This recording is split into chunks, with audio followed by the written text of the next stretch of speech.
संस्कार educational centre welcome to you.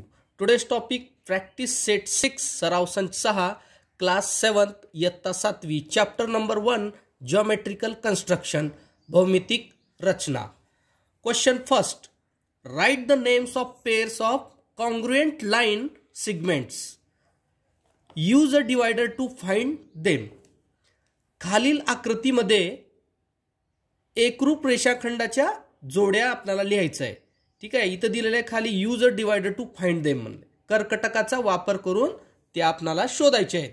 कर्कटक म्हणजे चौका हा आहे, दिस इज अ डिवायडर, हा कर्कटक आहे. ह्याचा वापर करून आपल्याला काय करायचं आहे, या आकृतीमधील एकरूप रेषाखंडाच्या जोड्या आपल्याला इथं लिहायचं आहे. ठीक आहे, बघा इथं आपल्याला इथं काय करायचं आहे,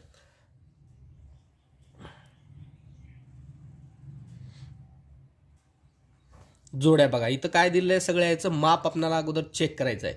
जसं आता इथं जी आहे, ठीक आहे, ह्या सगळ्या रेषाखंड आहे. जी बी ही एक रेषाखंड आहे, G R, N G, M G, D आणि जी, ई जी, जी सी. म्हणजे आपण रेषाखंड म्हणजे आपण रेषाखंड जी बी किंवा रेषाखंड बी जी असं दोन्ही प्रकारे आपण याचे रीडिंग करू शकतो.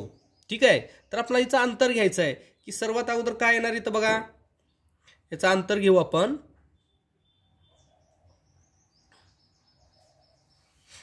ठीक आहे, बघा याचं अंतर एकदम बरोबर आहे. ह्या एवढ्याच अंतराचा आणखी कोणता आहे का, बघा इकडं बघा, हा नाही. ठीक आहे, जी आणि डी रेख जी डी नाही, मग रेख काय आहे, एम जी एकरूप जी आणि सी.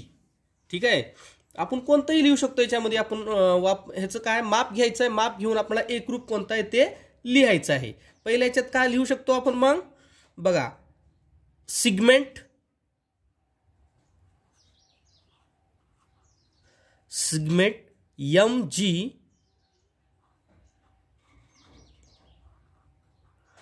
बघा एकरूप म्हणजेच आपल्याला काय करायचं आहे, कॉन्ग्रुएंट कसं लिहितात बघा, दोन अशा आडव्या रेषा आणि वरी आडवा असा यस लिहायचा आहे.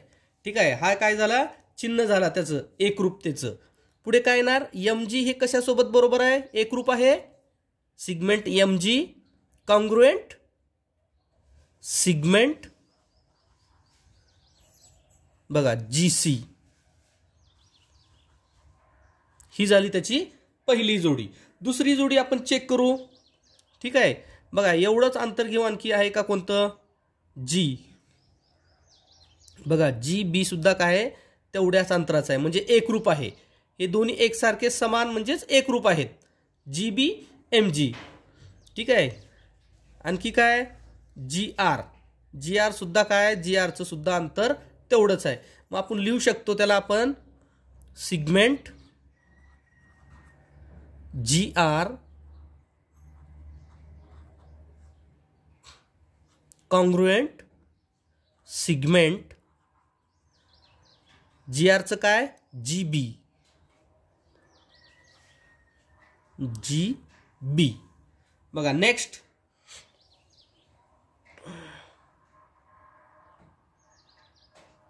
N G,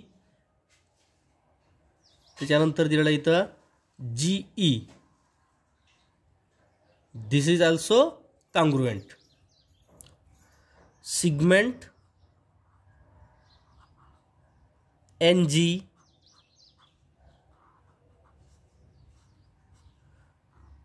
congruent G E, segment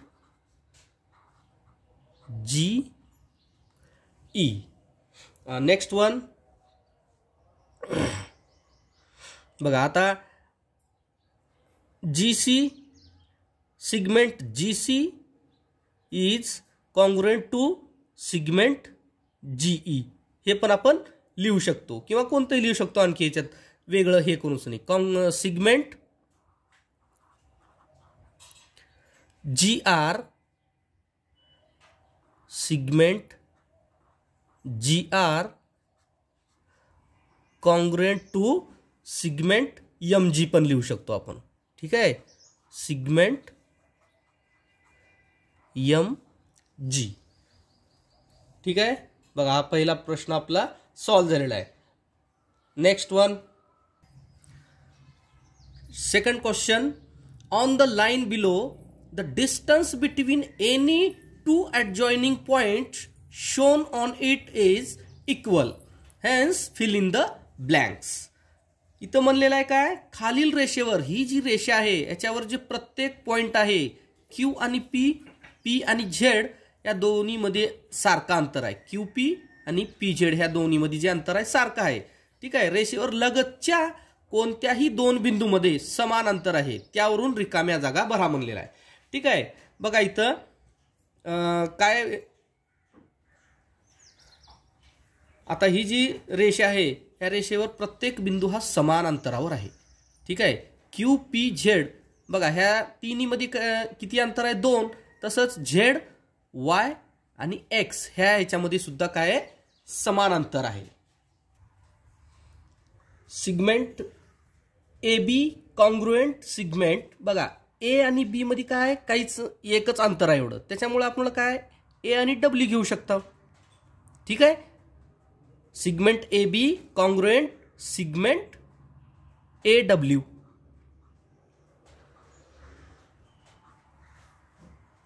ठीक आहे, नेक्स्ट बघा आता नेक्स्ट मध्ये काय म्हणले, segment A P segment congruent segment. बघा ए आणि पी कुठं आहे, ए आणि पी यामध्ये किती पॉईंट आहेत, 1 2 3 4 पॉईंट आहेत. मग आपण कुठल्याही ह्याच्यामध्ये एवढ्याच अंतराचं आणखी एक आपण ह्याचं एक हे घेऊ शकतो आपण. ठीक आहे, segment A P congruent segment. बघा आपण वाय पासून घेऊ, 1 2 3 4 म्हणजे पाचवा काय सी, वाय सी येणार. A P segment A P congruent segment Y C. बघा थर्ड याच्यामध्ये काय दिलेलं आहे, segment A C congruent segment A आणि सी.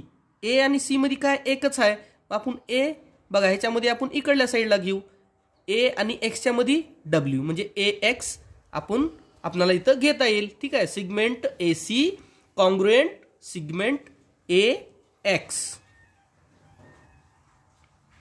ठीक आहे, नेक्स्ट बघा आता नेक्स्ट मध्ये काय म्हणलेलं आहे, याच्यामध्ये सिगमेंट इथं डॅश दिलेला आहे कॉन्ग्रुएंट सिगमेंट बी वाय. बी आणि वाय बघा, बी आणि वाय ह्याच्यामध्ये किती पॉईंट आहेत, 1 2 3. मग आपण आणखी एवढ्याच अंतर म्हणजे एवढेच पॉईंट गॅप असलेलं दुसरं पाहू. ठीक आहे, त्याच्यामध्ये बघा आपण 1 2 3 बघा सी एक्स बी घेऊ शकतो आपण. ठीक आहे, सी आणि एक्स मध्ये बघा 1 2 3 आहेत, त्याच्यामुळं segment C X congruent segment B Y. ठीक आहे, तर हां नेक्स्ट बघा segment dash congruent segment Y Q. बघा वाय आणि क्यू याच्यामध्ये किती पॉईंट आहेत, पी आणि झेड 2 आहेत. मग आपल्याला मध्ये 2 पॉईंट असलेले आणखी दुसरे पॉईंट पाहायचे. ठीक आहे, बघा आपण वाय आणि ए बघा वायच्या नंतर पाहू आपण एक्स डब्ल्यू हे 2 पॉईंट मध्ये आहेत वाय आणि एच्या. मग आपल्याला हे घेता येईल सिगमेंट वाय ए कॉन्ग्रुएंट सिगमेंट वाय क्यू. हां बघा इथं सिगमेंट वाय ए सिगमेंट वाय क्यू. ठीक आहे, नेक्स्ट बघा आता पाचव्या याच्यामध्ये काय म्हणेल लास्ट याच्यात सिगमेंट बी डब्ल्यू.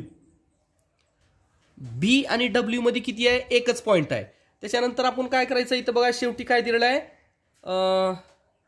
एक पॉईंट असलेला आपल्याला इथं घ्यायचा आहे. सिगमेंट बी डब्ल्यू कॉन्ग्रुएंट सिगमेंट